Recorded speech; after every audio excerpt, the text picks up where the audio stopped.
Fala, meus amigos, beleza? Saudações vascaínas. Vamos começar aqui o nosso pós-jogo de Vasco 1, Botafogo 1. Primeiro jogo das quartas de finais da Copa do Brasil de 2025. O Vasco não consegue fazer o dever de casa, né? Que era sair daqui com a vitória. Não dá pra dizer que, não, dá pra dizer sim que o empate é um resultado ruim, né? Mas assim, o Botafogo tem um time melhor que o nosso, mais pronto que o nosso, num momento melhor que o nosso. Então assim, era um resultado até de certa forma já esperado, né? Era um jogo que poderia acontecer qualquer coisa. O Vasco poderia sair daqui vitorioso porque é um clássico, o Botafogo poderia vencer e poderia ser um empate como foi, né? Enfim, eu acho que o Vasco sai daqui vivo para a segunda partida que vai acontecer no estádio Newton Santos, mas como mandante hoje o Vasco deveria ter feito o seu papel, que era vencer, né? Deveria ter feito o dever de casa e sair daqui com a vantagem para o jogo fora de casa. Porque a gente sabe que no futebol, o time que está jogando em casa, ele tem, de certa forma, a vantagem, né? Conhece ali o campo, a torcida a seu favor. Então, naturalmente, geralmente, quem joga em casa é o favorito. Ainda mais quando você tem um time mais forte. O Botafogo tem um time mais forte que o nosso e vai jogar em casa. Então, naturalmente, o Botafogo é o favorito no segundo jogo da decisão contra a gente. O Vasco não conseguiu hoje trazer pra gente uma vantagem mínima que fosse, né? De vencer por 1-0, 2-1, enfim. E conseguir uma vantagem do empate pro segundo jogo. Mas não considero o Vasco completamente descartado nessa disputa dessas quartas de final, não. O Vasco é um time, cara, com o Fernando Diniz, é um time, assim, completamente imprevisível, né? Pode jogar bem pra caramba e fazer a melhor partida da vida, como aconteceu contra o Santos, como aconteceu contra o Fortaleza, como aconteceu contra o São Paulo, como também pode fazer partidas horrorosas, como foi contra o Botafogo no Campeonato Brasileiro lá em Brasília, como foi contra o Juventude, como foi contra o Corinthians. Então, assim, o Vasco de Fernando Diniz é uma caixinha de surpresa.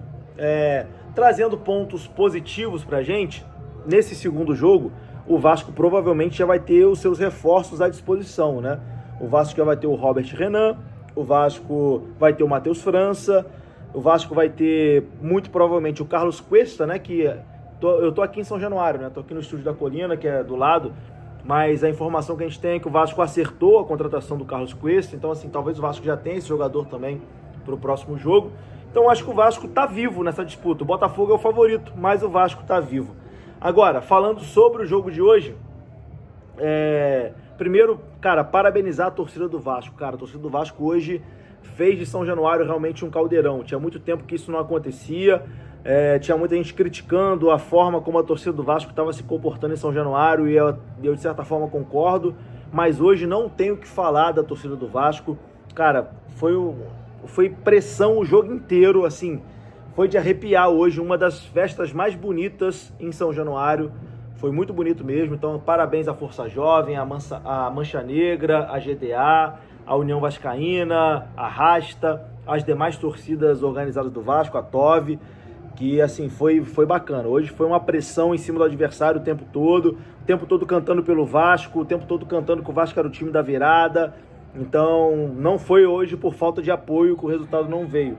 Foi por falta de qualidade técnica, meus amigos. A gente está jogando contra o adversário mais forte, né? Então, assim, infelizmente é natural que o adversário tenha vantagem. Mas eu acho que a gente sai daqui vivo, né? O Botafogo fez 1-0 ali no primeiro tempo. Logo no comecinho foi uma ducha de água fria, né? Um gol de cabeça ali. Enfim, uma ducha de água fria, mas o Vasco depois consegue empatar com o Jair, 1-1. E é um resultado que mantém a gente vivo. Eu acho que o ideal, no mundo ideal, era o Vasco sair hoje daqui com a vantagem, né? Podendo empatar no jogo da volta no estádio Newton Santos. Não conseguiu. Mas sai daqui vivo. Se o Vasco perde hoje pro Botafogo, seria praticamente impossível de reverter essa situação. Mas o empate, meu amigo, a gente está vivo na disputa. A gente pode arrumar 1-0 lá, a gente pode segurar um empate e nos pênaltis a gente tem o Léo Jardim para tentar salvar. Enfim, tamo vivo e é isso que importa. Não estou satisfeito com a atuação, não estou satisfeito com o momento do Vasco, não estou satisfeito com o trabalho do Fernando Diniz, não estou satisfeito com o trabalho da diretoria do Vasco. Acho que tem muita coisa para melhorar. Mas falando em Copa do Brasil, enfim, estamos vivos. Não posso deixar de falar também, acho que, na minha opinião, o Vasco foi prejudicado hoje contra o Botafogo, num lance ali do Marlon Freitas, né, que ele tá com o braço esticado, o VAR não chamou, né, ficou ouvindo ali, chama, não chama, chama, não chama, mas o VAR não chamou, e eu acho que poderia ter sido marcado o pênalti pro Vasco, que seria a virada do Vasco, provavelmente, né, então acho que o Vasco foi prejudicado. O Botafogo teve um pênalti semelhante, sofrido, né, contra a LDU, acho que até do próprio Marlon Freitas, né, no jogo da Libertadores, mas hoje o Daronco não marcou, o árbitro de vídeo também não chamou, não sei quem estava no VAR, então acho que o Vasco foi prejudicado, mas também não é desculpa, acho que o Vasco poderia ter criado mais, poderia ter feito uma partida melhor. No mais, meus amigos, é isso, vou ficando por aqui, tá?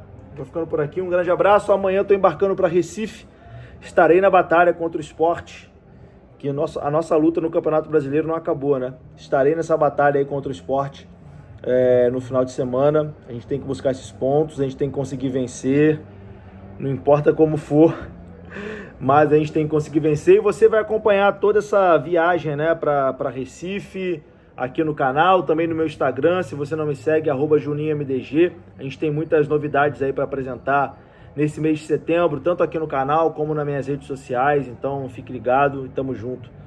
Sempre ao lado do Vasco, tá?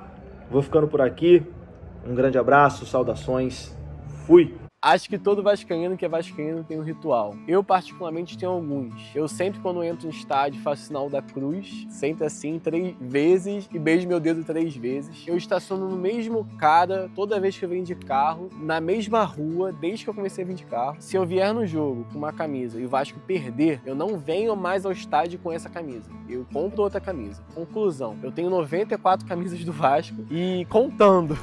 Venho praticamente todos os jogos em São Januário, Maracanã, já fui fora de casa, Arena MRV, estádio Rei Pelé, em Alagoas, já fui no Morumbi em pleno Dia dos Namorados com a minha namorada, venho sempre com meu pai, com a minha mãe, e uma história marcante pra mim foi ano passado, que depois de um ano, meu pai teve câncer, um ano depois eu vim com ele na semifinal da Copa do Brasil, Vasco Atlético Mineiro, infelizmente a gente saiu derrotado, mas pra mim foi um jogo muito marcante, que a gente tava junto, foi um jogo com uma atmosfera muito diferente, a torcida tava muito inflamada, e foi um jogo muito especial para mim e para minha família.